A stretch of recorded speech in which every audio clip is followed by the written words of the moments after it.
Good evening, ladies and gentlemen. You're watching NDTV. External Affairs Minister Dr. S Jaishankar on Wednesday hit out at Western media over its criticism of India, saying that they act as political players in the country's domestic elections. He called it an intrusion in India's internal politics and that they cannot decide who should be ruling us. Now, he also called it an intrusion in India's Indian politics. And for years now, there has been a section of political observers that has believed that India's growth story, its ethos, its resilience and unique features of Indian democracy have not been adequately and fairly reflected in the Western press. Many have also felt that there's an agenda against the present government, particularly the Prime Minister. While many think that there's an active attempt by some foreign media outlets to tell our story better in a more balanced way, what is the truth here?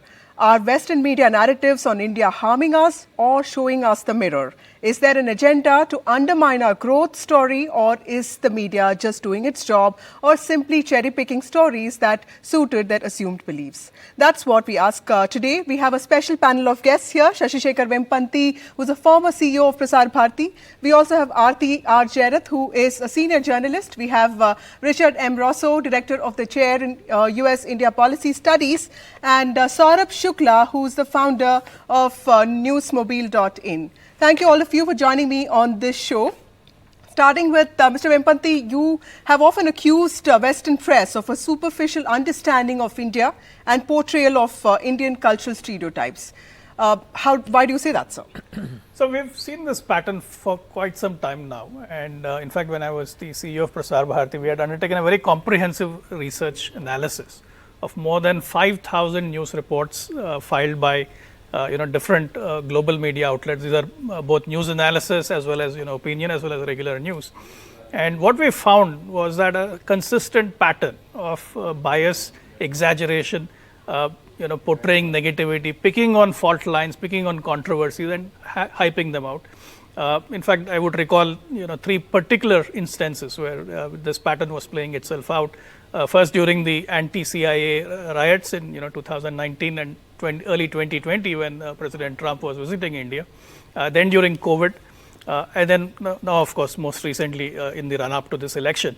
And the pattern is very clear that the global media outlets generally tend to have a very superficial understanding. They go by what is perhaps an opinion of a certain section of opinion makers in India, right. And you see them repeatedly turning to those sources to form their viewpoint, and Dr. Jaishankar is very right that if the foreign media wants to play a partisan role, that's just simply not done, because right. They don't have a stake here. Right. Richard, is there actually an editorial bias when it comes to understanding India in the Western press? Because there is an idea of India that Western media has had for years, and we've talked about this, secular, diverse, also accommodating perhaps, more accommodating perhaps. That is being challenged now because there are more people speaking up, and the ones who are silent have finally found a voice? Well, firstly, to think that the Western media can influence Indian elections, I think is a bit ridiculous. I mean, honestly, I think the voters decide in India who they're going to vote for, and I really don't think what is written in a newspaper in the US or England or whatever is going to make any difference to voters here. So, I think that's a really ridiculous charge to make. Secondly, as far as the Western media is concerned, look, for 70 years, they have had an image of India, as a liberal democracy, as a multicultural, multilingual, multi-ethnic, multi-religious, kind of society. I mean, that seems to be changing in India, especially in the last 10 years. We have seen changes happening there. And maybe the Western media is finding it difficult to come to terms with these changes. I mean, you would have to live here for some time to understand them. I mean, I who live here and have lived here for like forever, even I'm finding it difficult to come to terms with the changes that are taking place around me. So, how can you blame a correspondent who comes and stays here for just 2 years, or comes visiting during elections, and say that he has a superficial understanding, he or she has a superficial understanding of India? I think that's also, being, a bit unfair. And listen, there are certain issues that the Western media has highlighted, some of which disturb us in India as well. For instance, the growing sort of fanaticism, the attacks on certain communities, the kind of majoritarian streak that we see, Right. the voices that we hear. These worry us as well. Let me get Dr. Russo here, but before that, Mr. Vempanthi, would you like to respond to that, sir? No, I think I heard what Madam has said, and I think the point is this, that given that they have a superficial understanding, I think they need to make a concerted effort to develop a more broader, perspective on India, and Right. not rely on, certain individuals whose, ideological bias is very, very clear. Okay. Right? I think that's the problem. Okay, that's fair enough. Dr. Russo, there is a feeling among certain sections that despite India having made enormous progress in some areas, many areas, at least some sections of Western media do not do justice in its reporting of Indian realities. Western bias still exists is what many people here say. Would you agree with that, sir? Yeah, I think, as Ms. Jareth just mentioned, a lot of the reporting we're talking about is rooted in things that have actually happened. You can't say that there hasn't been arrest of, opposition leaders and things like that. But at the same time, part of it is the consumers of media. Maybe journalists do have that well-rounded understanding of India, but, what is it that people want to read? Everything's going great. The election's fine. Kind of a dull story. Flashier things are talking about in markets where people are getting arrested. Our own reporting of our media is an unbelievable circus that dwarfs any kind of negativity about what's happening with the Indian election. So, it's not simply targeting India. A lot of it is the consumers of this information. They love the flash, they love the tension, and you see it in almost every election we cover where you don't have the front page stories, nice, boring election, everything went smooth. They're always trying to pull the strands on things that are more interesting and tension filled. So I'll just say it's not just India. We've got our own circus happening right now with our election.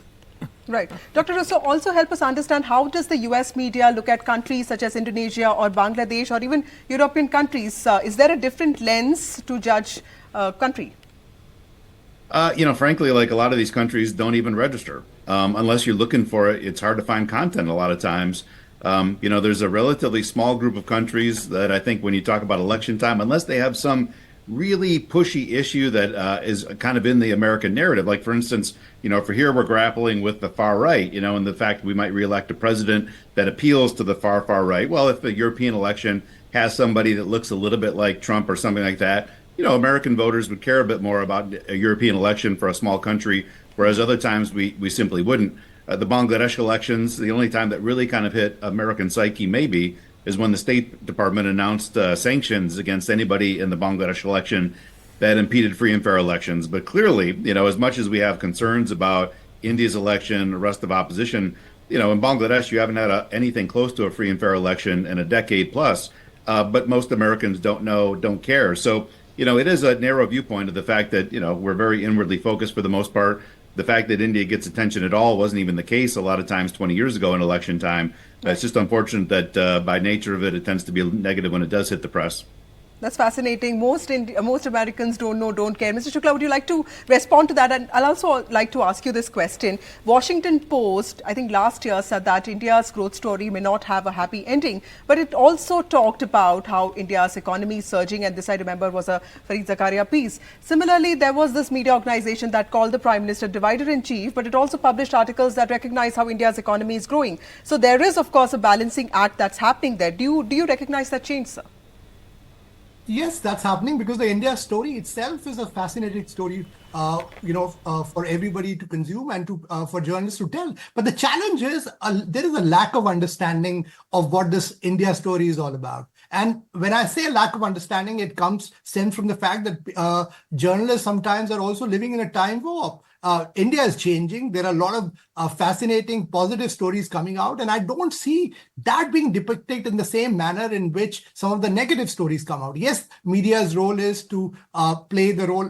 We have to show the mirror to the powers that be. That's fine. But, why is that? There's only certain slant which emerges. My sense is there are two aspects to it. One, there's a lack of understanding of what today's India stands for, which is a vibrant democracy where there are checks and balances, which works very well. There are free and fair elections. There's a smooth transition of power. All that needs to be told more emphatically. The second thing is the negative narrative. I would say here, the government, for instance, it's not Mr. Jaishankar's ministry. The Ministry of External Affairs is not well equipped to tell the India story. You need more domain experts being deployed to tell the story, because often what happens is the journalists only get to see one side of the story. They don't get to see the other side. And that's the reason why perhaps you see so many negative reports that come out. I think from the standpoint of the government as well, you need to change the narrative setting that's happening now, because India is changing. You need to keep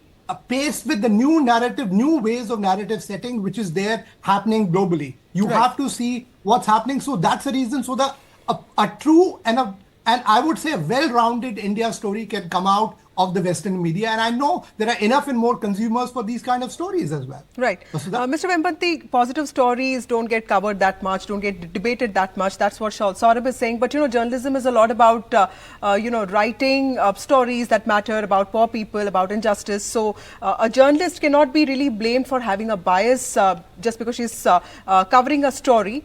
She could be blamed for not probably covering all aspects of it. But to say that she might have an agenda all the time might also be unfair, isn't it? Well, I think if you look at the pattern here, right, there is news reporting, which is mostly factual. Then there is news analysis, and then there are editorials and op-ed columns. The problem that we are seeing, and which is what I've highlighted in my tweet as well, is that predominantly the analysis and the opinion is all leaning one way. So it doesn't matter what factual reporting is happening, because that's just going to get buried in the large volume of information that's being put out there every day on the internet. But it is these opinionated columns and opinionated analytical reports. These are getting amplified, and I think it's also important to point out there's an asymmetry here, right? Like you said that the American audience may be very inward focused, but the Indian English-speaking audience is very much outward focused. Right. So whatever gets reported in the global press has an echo back here in India, and it kind of creates this amplification. Right. And I think that is where the problem is. But do you think there are also gaps in the way India has told its story, or the government has engaged with journalists? Because that's what Saurabh was also saying, that probably the government also needs to talk about a certain narrative in a certain way. Well, I think if you look at what has happened in the last 5 years or 10 years, there's a lot more engagement, a lot more information that's available. Unlike in the past, practically every government social media handle is putting out facts every single day. So it's not necessary that the information is not available. It is just that people are not engaging with it in the right way. Right. That's very interesting. Mr. Jayarath, in fact, I found it interesting that the Prime Minister spoke to Walter Russell Mate. He's an academic who is also a columnist with the Wall Street Journal. And he has spoken to also, the Prime Minister, in fact, has spoken to The Economist and Newsweek also in the last few days. Professor Mate has been talking about Mr. Modi's attempts to marry Hindu nationalism with economic development. He's talking about tourism in Varanasi, Ram Mandir opening. Does the Western press need a more nuanced understanding of faith, identity, and probably not look at governance just from one lens? No, listen, I mean, there can always be a much more rounded and a much more, nuanced, kind of piece written in a newspaper or a column. But, I want to make a difference between opinion columns and analysis and news reports. Opinion columns are opinions. Analysis also tends to be based on opinions and the, slant or bias or whatever you want to call it of the person who's writing. I think where we can pick a fault is if in news reportage there is a slant. But if news reportage is just giving the news as it is, why should we pick a fault with it? And if only one kind of opinion is getting reflected in the newspapers, then maybe there's something wrong with the other side, because they're not reaching out enough to the Western media to get their point of view across. Right. So, it's really, I think Saurabh did have a point. It's not just the government. I think it is also, intellectuals on the other side who need to reach out to the Western media, who need to be available, accessible for comments, to write opinion pieces, to get that other side across. And I think that's not happening enough. Okay. Mr. Rosso, India is now ranked as low as 161st, out of 180 countries in the Reporters Without Borders, or RSF's 2023 World Press Freedom Index. Now, Reporters Without Borders, in fact, has called on all political parties in India to commit to 10 concrete measures that aim to protect journalists. Now, how do you see this? Because there's this larger question of global indices, from Hunger Index to Press Freedom Index. India keeps getting ranked worse than countries like Mexico and Pakistan, despite the government raising questions on the methods used in these surveys, sir. I think even those that question, some of the things that the Modi government has done to crack down on independent speech and think tanks and things like that, they look at these numbers and how low India ranks and just can't understand how they ended up quite that low. I could understand losing a few places, but it really is kind of difficult, I think, to kind of explain how India ranks that low compared to countries where we know the pressures are infinitely higher and a lot worse. I when I'm sitting with meetings with business leaders that are talking about investments, this stuff doesn't really come up, right? It's more about, is there market stability? Is the market growing? Are the regulations going to change in a helpful way? When you're talking to defense and security leaders, are interests aligned? Are there pressures and tensions India feels in its neighborhood where the defense relationship can step up and become more prominent? So, for a lot of groups, too, that make the most important decisions, I think that have really been the cement on U.S.-India relations. India plummeting on these indexes, it makes for a daily flash. But the real decision makers, they know that that is overstating a lot of things that they see and hasn't really impacted big decisions, I think, the United States has made so far. Right. Mr. Shukla, there's also this question of Kashmir that Western media often has been critical of, particularly since the abrogation of Article 370. Most of them are not convinced by the idea of Naya Kashmir. Also, diplomatically, the positions that India has taken with respect to Ukraine or with respect to Israel, do you think this has also altered the reporting in some aspects?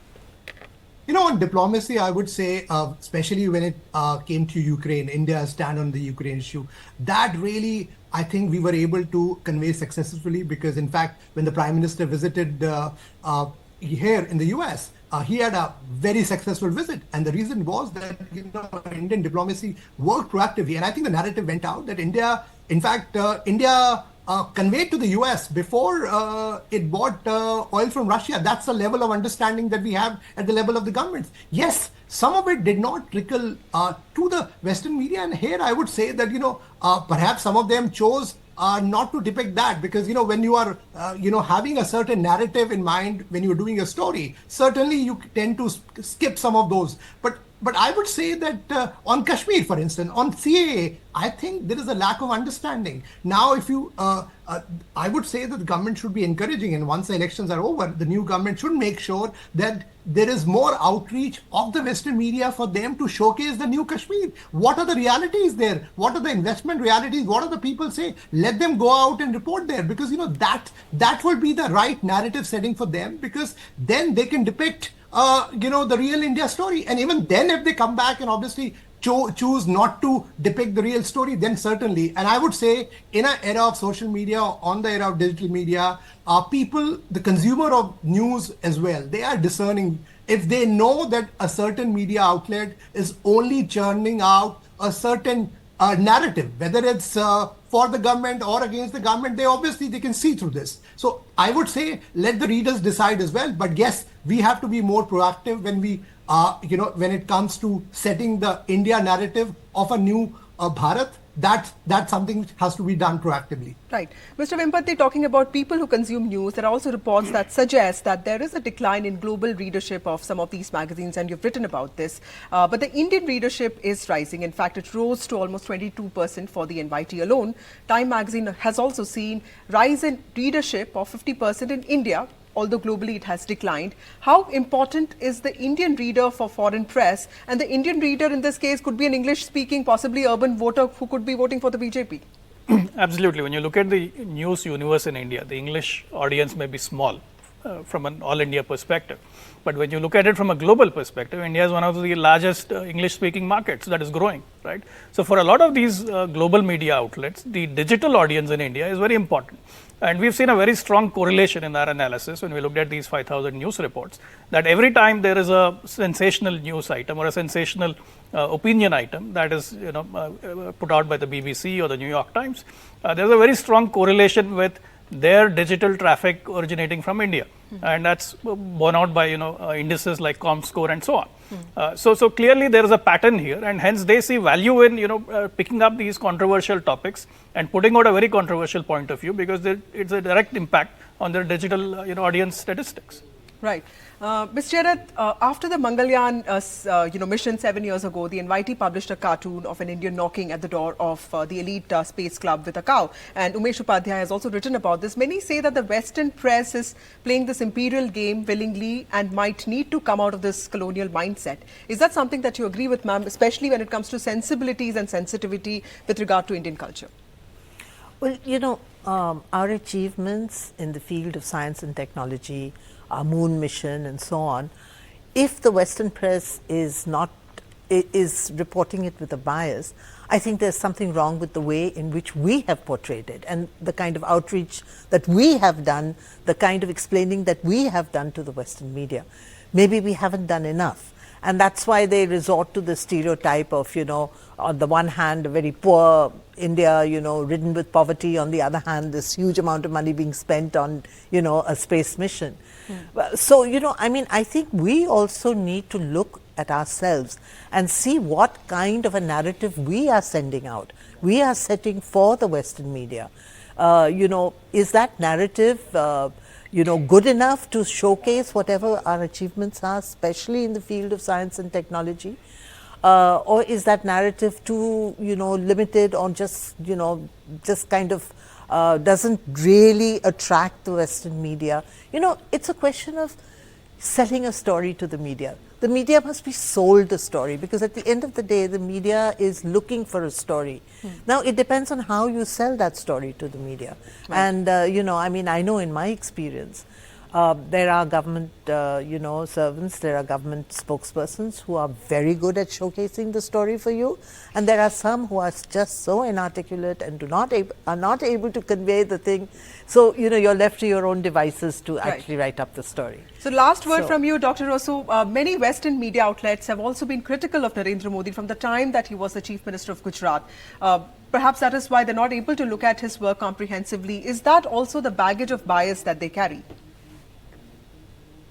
Yeah, to some extent. There were massive riots that took place under his watch early days in Gujarat, and, the visa revocation, and that kind of hung overhead simply because U.S. government contact was basically cut off then for the next 10 years.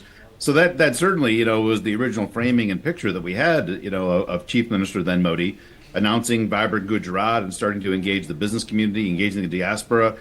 People kind of took that with a grain of salt initially, but, he built out a terrific reputation in the ensuing decade on becoming kind of the beacon in trying to lure and attract businesses into the state of Gujarat. So, I think you had that original framing, and it does stick with some. But at the same time, a lot of folks that are actually writing and active on U.S.-India relations, they weren't even in the game back then. So for some, it's not even a recollection. Instead, it is things that are happening more recent, more current.